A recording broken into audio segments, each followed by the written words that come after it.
Picture forgetting your umbrella on a rainy Tokyo platform. What if by dawn, that discarded umbrella sprouted an eye and hopped away searching for you? In Japan, this isn't just a bedtime story. It's a warning encoded in thousands of years of folklore, where spirits called yokai taught lessons that still shape behavior today. Right now, 2.5 million Japanese citizens are participating in environmental campaigns inspired by umbrella monsters and haunted teapots. Meanwhile, 70% of modern anime weave in these ancient spirits, and your favorite Pokemon might actually be a river demon in disguise. These aren't just ghost stories.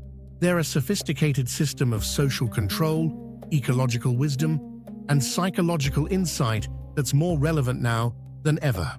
The rain is still falling on that Tokyo platform. But now you understand why every Japanese child knows not to abandon their umbrella. Because in a world where objects can gain souls, where rivers have guardians, and where the wind itself might be laughing at you, neglect has consequences. And those consequences have names, faces, and very specific rules of engagement. To understand why a culture would believe that a 100-year-old umbrella could grow legs and chase you down the street, we need to go back to the beginning. Not to some mythical origin point, but to 715 CE, when provincial governors across Japan were ordered to catalog the monsters in their territories. Think about that for a moment. Government officials, the ancient equivalent of your local mayor, sitting down with scribes to document which demons lived in which rice paddies. These weren't fairy tales. These were official records, the Fudoki, and they listed 14 distinct types of supernatural threats that citizens needed to know about. By 720 CE, the imperial chronicle Nihon Shoki was describing storm spirits that would destroy entire villages if the proper rituals were neglected. But the real explosion came in 1120 CE with the Konjaku Monogatari-shu, a massive collection of 1,039 tales. Here's the stunning part. 125 of those stories, over 12%, featured shape-shifting spirits, river demons, and possessed objects. That's not folklore relegated to the margins. That's mainstream literature treating the supernatural as an everyday reality. But yokai aren't just one thing. They're an entire ecosystem of beings, each with their own domain, personality, and rules. Imagine a deck of cards, where instead of hearts and spades, you have animal spirits, plant spirits, human ghosts, and object spirits. The fox spirit, or kitsune, can bless your harvest or seduce you into madness. The tree spirit, or kodama, protects the forest but curses those who cut sacred wood. The human ghost, or yurei, seeks justice for wrongs done in life. And then there's the most fascinating category, Tsukumogami, ordinary household objects that gain consciousness. Modern catalogs list over 1,800 named yokai. That's not 1,800 generic ghosts. That's 1,800 specific entities with documented appearances, behaviors, and interaction protocols. It's like having a field guide to the supernatural, except people actually use these guides to navigate daily life. Here's where it gets truly bizarre. According to folklore, any object that reaches approximately 100 years of age can spontaneously develop a soul and become Tsukumogami. Not might, can, will, your grandmother's tea kettle. After a century, it might grow arms and legs. That forgotten scroll in the temple, given enough time, it develops eyes and opinions. The broken sandal tossed in the corner. Wait long enough, and it's hopping around seeking revenge for being discarded. The numbers here are revealing. When researcher Noriko Ryder analyzed 1,800 catalogued yokai in 2010, she found that 180 of them, exactly 10%, were Tsukumogami. Michael Dillon Foster's 2009 survey found similar results. 120 object spirits out of 1,000 total yokai, or 12%. The Yokai Research Institute's 2016 comprehensive database showed 160 Tsukumogami among 1,400 documented spirits, maintaining that consistent 10 to 12% ratio. But these aren't random transformations. The most common Tsukumogami are umbrellas, sandals, scrolls, and musical instruments. Notice a pattern. These are all objects that people interact with intimately, rely on daily, and then casually discard when worn out. The message is crystal clear. Treat your possessions with respect or face supernatural consequences. The umbrella spirit, Karakasa Obaki, is the poster child for Tsukumogami. Picture a traditional paper umbrella, but with one giant eye in the center and a single leg wearing a wooden sandal. It hops around in the rain, sometimes playing pranks, sometimes seeking its former owner. One Edo-period account describes a merchant who threw away his umbrella after a small tear. That night, he woke to find the umbrella hovering over his bed, its eye glaring accusingly. The merchant repaired the umbrella the next morning, and his business mysteriously improved for the rest of the year.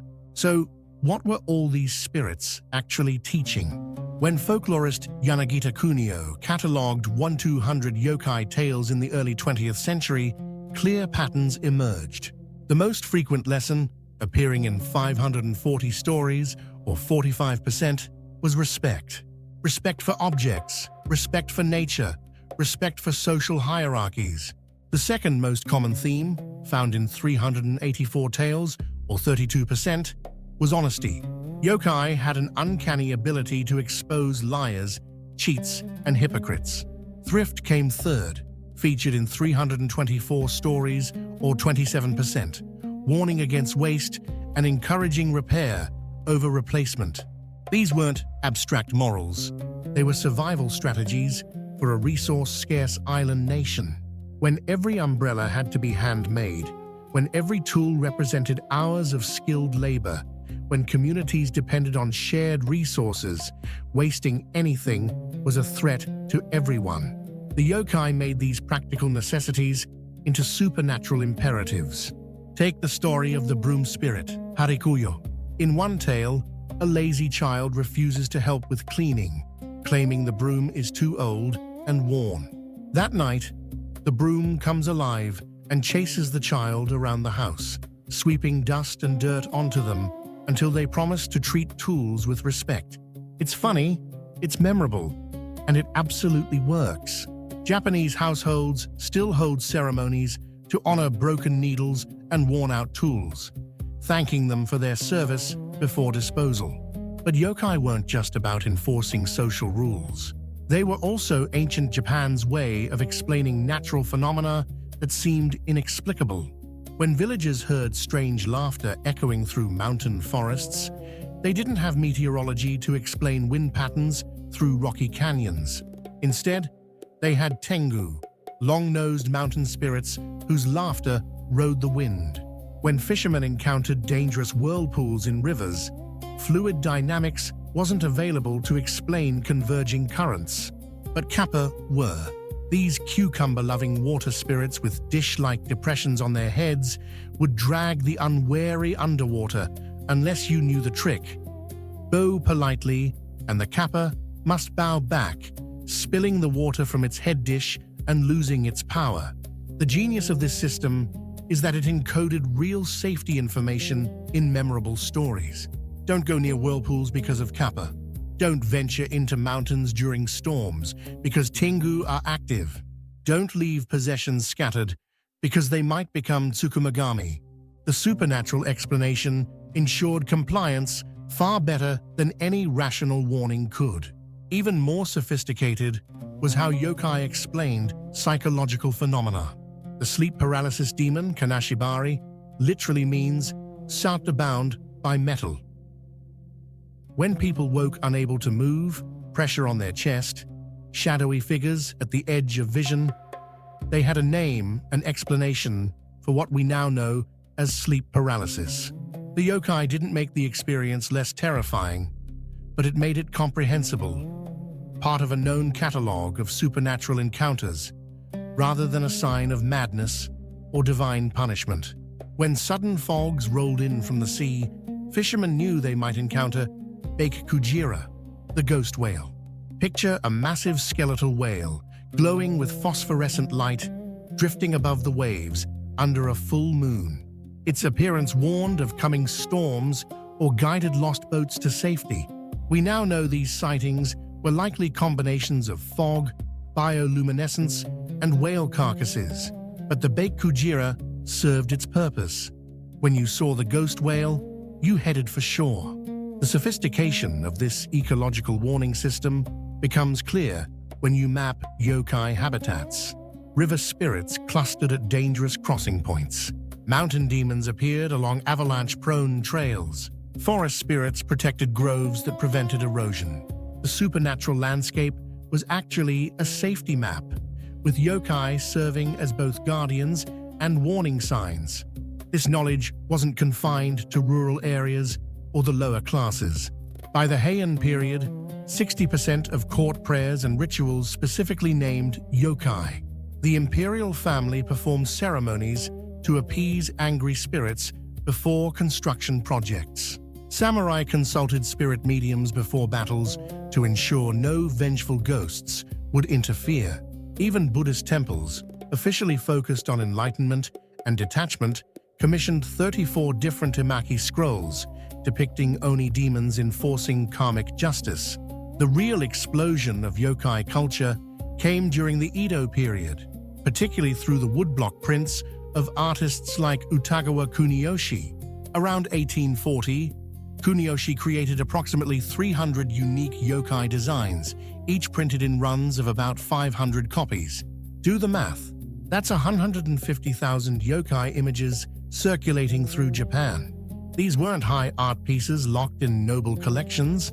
They were affordable prints that merchants, craftsmen, and housewives could buy and display.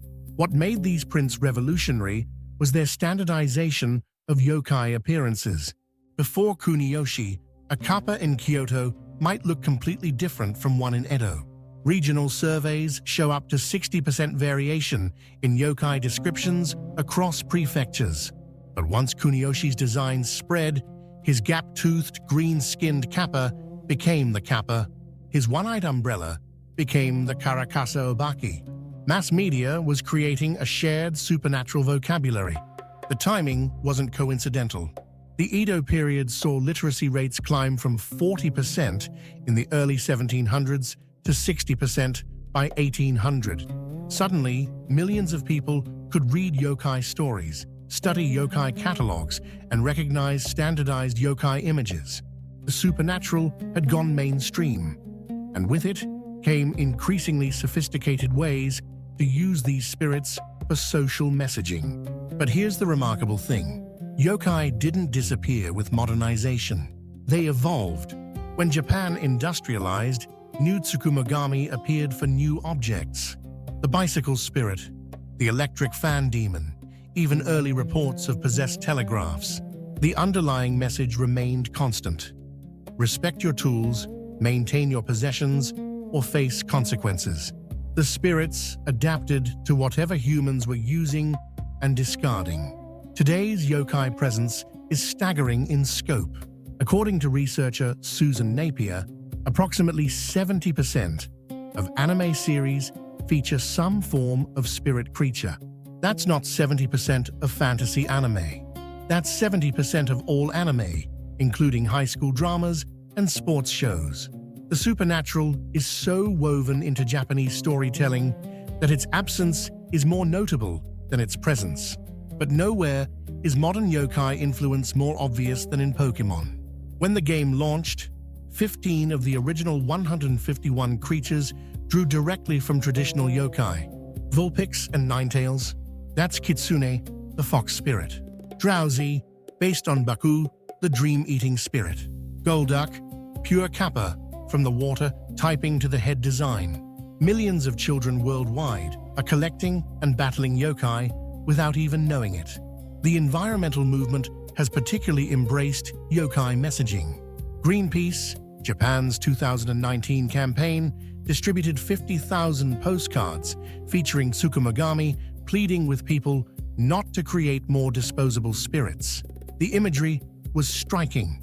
A plastic bottle with eyes and tears, asking why it was created just to be thrown away after one use. Old metaphor, new application, immediate understanding. But the most successful modern yokai campaign has been the Ministry of Environment's mission, Tsukumogami, which has engaged 2.5 million participants since its launch. The premise is brilliant. In our disposable culture, we're creating more potential Tsukumogami than ever before. Every plastic fork, every cheap umbrella, every fast fashion item thrown away after minimal use could become a resentful spirit. Participants pledge to reduce waste, not just for environmental reasons, but to prevent a supernatural catastrophe of millions of angry object spirits. The campaign includes a smartphone app that gamifies waste reduction. Users photograph items before disposal, and the app shows what kind of Tsukumogami it might become based on the object's age and condition. Repair an item instead of throwing it away. You earn points and prevent a spirit manifestation. The app has been downloaded over 5 million times and generated 12,000 tweets with the hashtag Tsukumogami Cleanup. This isn't just clever marketing. It's tapping into something deep in the Japanese psyche, where the boundary between animate and inanimate has always been fluid. When Shinto belief holds that kami spirits inhabit all things, when Buddhist philosophy teaches the interconnectedness of all existence, when centuries of folklore warn about neglected objects gaining consciousness, the idea that your smartphone might develop opinions about how you treat it doesn't seem absurd. It seems inevitable. Recent folklore conferences have even debated whether digital objects can become Tsukumogami. The 2021 Digital Folklore Congress seriously discussed whether virtual items in games, NFTs, or even deleted files might manifest as modern spirits. One presenter argued that corrupted data is the digital equivalent of a torn umbrella, abandoned and resentful. Another suggested that spam emails are nascent Tsukumogami, multiplying and seeking attention because they were created and immediately discarded. These debates might seem absurd, but they're grappling with real questions about consciousness, value, and disposal in the digital age. If a virtual pet in a game can evoke real emotions, if an AI can seem to have personality, if we attribute agency to our devices when they malfunction, aren't we already living in a world where digital Tsukumogami make intuitive sense? Critics argue that modern yokai have been sanitized, commercialized, stripped of their original moral and explanatory power. They point to cute mascot versions, collectible game characters, and kawaii merchandise as evidence that yokai have lost their teeth. There's truth to this. When the terrifying child-eating demon becomes a plush toy, something essential is lost. But this criticism misses the parallel strand of yokai culture that maintains its traditional function. At Shinto shrines across Japan, kitsune statues still teach respect for property and proper behavior. In rural areas, parents still warn children about kappa to keep them away from dangerous waters. Environmental campaigns successfully use Tsukumogami imagery because the underlying message still resonates. Neglect has consequences. Even in commercialized forms, yokai often retain their essential lessons. Studio Ghibli's films are filled with spirits that punish greed and reward kindness. Popular manga like Gegege no Kitaro explicitly frame yokai as guardians of traditional values against modern excess. The forms evolve, but the functions persist. The question isn't whether yokai have been commercialized, but whether their commercialization prevents them from serving their traditional roles. The evidence suggests it doesn't. Those 2.5 million environmental pledges weren't inspired by fear of actual umbrella monsters, but by a cultural framework where neglecting objects feels wrong on a fundamental level. The metaphor works because the underlying worldview remains intact. What can we learn from a culture that spent centuries teaching children that their possessions might come alive. In an age of planned obsolescence, disposable everything, and overflowing landfills, the Tsukumogami message seems prophetic. Respect your possessions, maintain and repair rather than discard. Consider the consciousness in all things. These aren't quaint superstitions. They're survival strategies for a finite planet. The Yokai system also offers lessons about encoding information.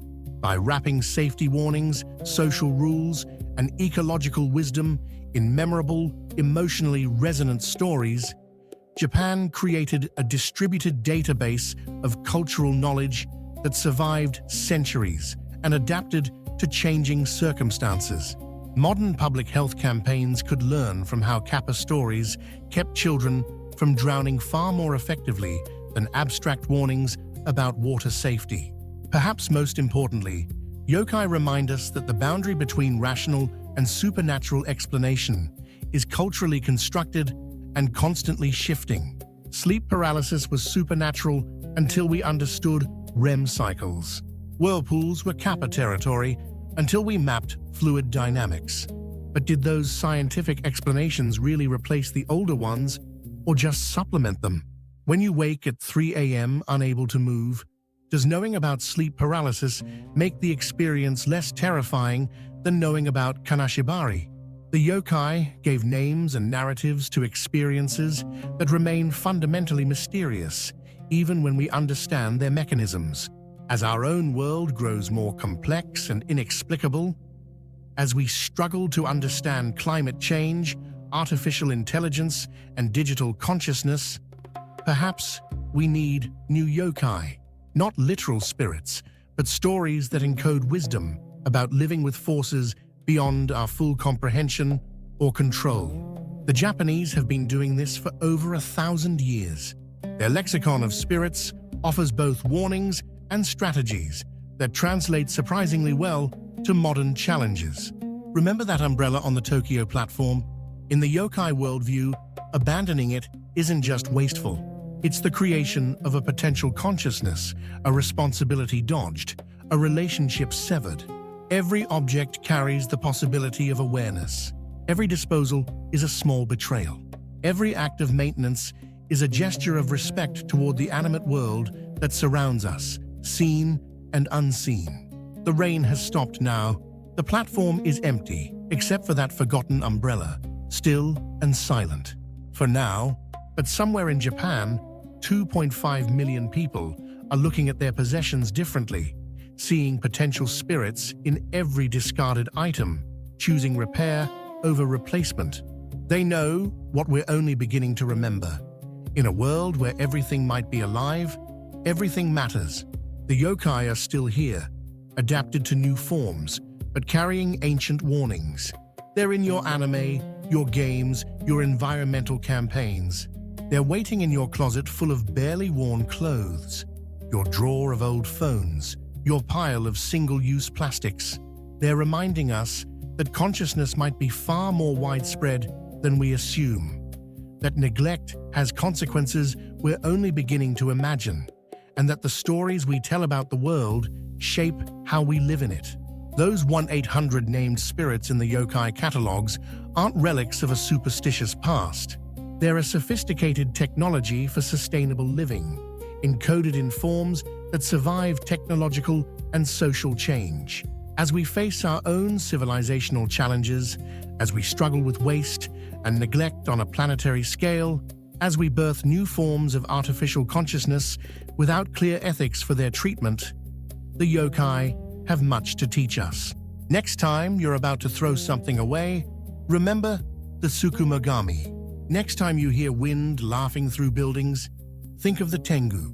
Next time you see a mysterious light or experience something inexplicable, consider that having a name and narrative for the unknown might be more valuable than a purely rational explanation.